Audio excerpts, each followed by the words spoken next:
সালাম আলাইকুম, আমি শাহাদাত হোসেন বুট্টু। আমার চ্যানেল ম্যাথমেটিক্স এর পক্ষ থেকে তোমাদের সবাইকে স্বাগতম।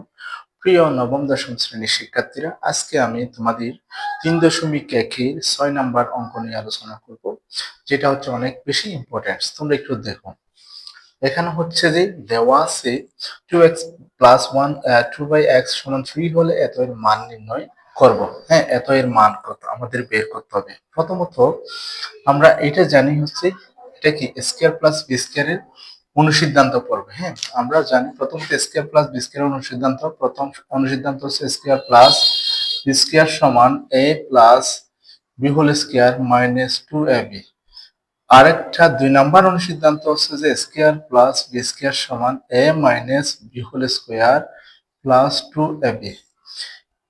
এগুলো কি জন্য? মান নির্ণয়ের জন্য বেসিক্যালি আমাদের অনুসিদ্ধান্ত লাগে। এখানে হচ্ছে যে সেই ফরম্যাটটা আছে। হ্যাঁ, প্রথম আমরা একটা কাজ করি, যেটা হচ্ছে এখান থেকে আমরা এই একটু করে কাস্টমাইজ করে এটা আমরা তৈরি করবো। হ্যাঁ, দেখো দেওয়া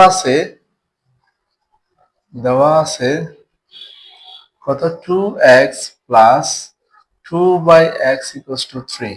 ঠিক আছে, এখন দেখো এখান থেকে যদি আমরা 2 কমন নিয়ে ফেলি তাহলে কি হবে? x plus 1/x equals to 3। Common মানে হচ্ছে যে এই 2টা চলে আসলো, এখানে আর কি আছে? x আছে, এবং এখান থেকে 2 চলে আসলো, কিছু নেই মানে 1 আছে। এখন যদি আমরা কি করি, x প্লাস 1/x এর ভ্যালুটা বের করতে চাই, এই জিনিসটা এখানে কি 3 এর নিচে যাবে। তাহলে আমরা মান পেলাম যে কি x প্লাস 1/x এর মান 3/2। ঠিক আছে, এখন আমাদের এই প্রদত্ত রাশিটার মান বের করতে হবে। তখন আমরা কি লিখবো? প্রদত্ত রাশি সমান দিয়ে x square plus 1/x square. এটাকে আরেকটু সুন্দর করে যেন আমরা অনুসিদ্ধান্তে অ্যাপ্লাই করতে পারি সেভাবে লিখি, এভাবে। এখন এটাকে a মনে করলে, এটাকে b মনে করলে a square plus b square. তাহলে আমরা অনুসিদ্ধান্ত কোনটা দেবো? 1 নাম্বারটা। কেন? এখানে প্লাস চিহ্ন আছে, আর আমাদের যে মানটা আছে সেটাতে প্লাস চিহ্ন আছে, সেজন্য।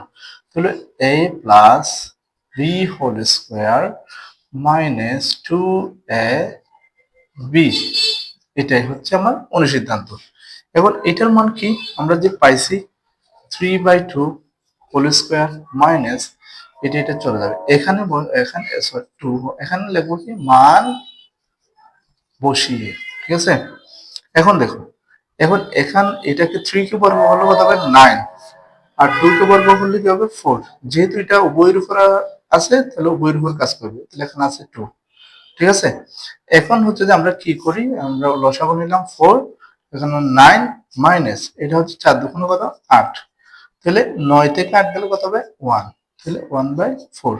তাহলে আমাদের এটার মান হচ্ছে কত? 1/4। এটাই হচ্ছে আমাদের অ্যান্সার। ঠিক আছে, শিক্ষার্থীরা তোমরা যদি আমার চ্যানেলে নতুন হয়ে থাকো তাহলে আমার চ্যানেলটা সাবস্ক্রাইব করবে এবং বেল বাটনটি অন করে পরবর্তী ভিডিওর জন্য অপেক্ষা করবে। ধন্যবাদ সবাই।